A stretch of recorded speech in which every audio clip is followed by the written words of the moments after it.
بسم اللہ الرحمن الرحیم۔ السلام علیکم ورحمۃ اللہ وبرکاتہ۔ حضرت عمر فاروق رضی اللہ تعالیٰ عنہ جب تخت خلافت پر صدر نشین ہوئے تو آپ رضی اللہ تعالیٰ عنہ کی خلافت کا چرچا اور آپ کی شان و شوکت کی دھوم مشرق سے مغرب تک جا پہنچی۔ جس وقت بادشاہ ہرقل نے آپ رضی اللہ تعالیٰ عنہ کا ذکر سنا تو بڑا بے چین ہوا اور ایک نصرانی پہلوان کو انعام کا لالچ دے کر حضرت عمر رضی اللہ تعالیٰ عنہ کو شہید کرنے کے لیے آمادہ کیا اور کہا کہ اگر مدینہ جا کر حضرت عمر فاروق رضی اللہ تعالیٰ عنہ کو قتل کرے گا تو تجھے بہت سا مال و دولت دیا جائے گا۔ یہ حکم سن کر وہ نصرانی پہلوان مدینہ کی طرف روانہ ہوا۔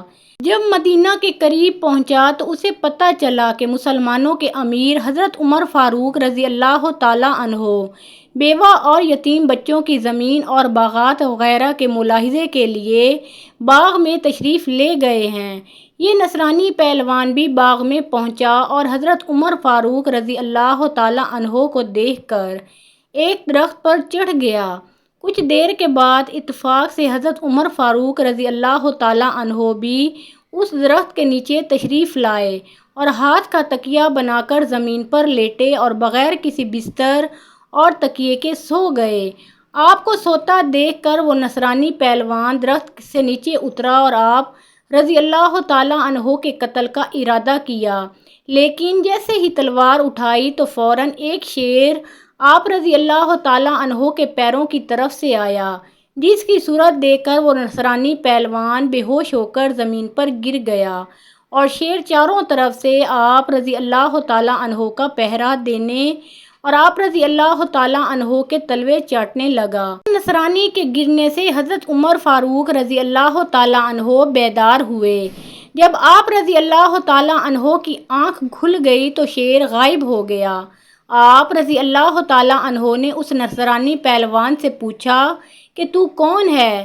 نصرانی بولا، جناب آپ کا رتبہ اللہ نے بڑا بلند کیا ہے، میں بے وقوف آپ رضی اللہ تعالیٰ عنہ کو شہید کرنے کے ارادے سے یہاں آیا تھا، لیکن جب آپ سوئے تو جنگل سے شیر آپ رضی اللہ تعالیٰ عنہ کی حفاظت کے لیے آ گیا۔ یہ سن کر حضرت عمر فاروق رضی اللہ تعالیٰ عنہ نے چاروں طرف دیکھ کر فرمایا کہ یہاں تو کوئی شیر نظر نہیں آتا۔ اتنے میں غیب سے ایک آواز آئی، اے عمر، تو ہمارے دین کی حفاظت کرتا ہے، ہم تیرے دشمنوں سے تیری حفاظت کریں گے۔ یہ غیبی آواز سن کر نصرانی پہلوان بھی حیران ہوا اور آپ رضی اللہ تعالیٰ عنہ کے ہاتھوں کو بوسہ دے کر عرض کیا، حضرت جنگلی شیر آپ رضی اللہ تعالیٰ عنہ کا پہرا دیتے ہیں اور آسمان کے فرشتے آپ رضی اللہ تعالیٰ عنہ کی تعریف کرتے ہیں، پھر آپ رضی اللہ تعالیٰ عنہ کے ہاتھ پر کلمہ پڑھ کر مسلمان کیوں نہ ہو؟ یہ کہہ کر وہ نصرانی مسلمان ہو گیا۔ ناظرین کرام، مزید اسلامی واقعات اور سبق آموز کہانیاں سننے اور دیکھنے کے لیے ہمارے اس چینل کو سبسکرائب کریں۔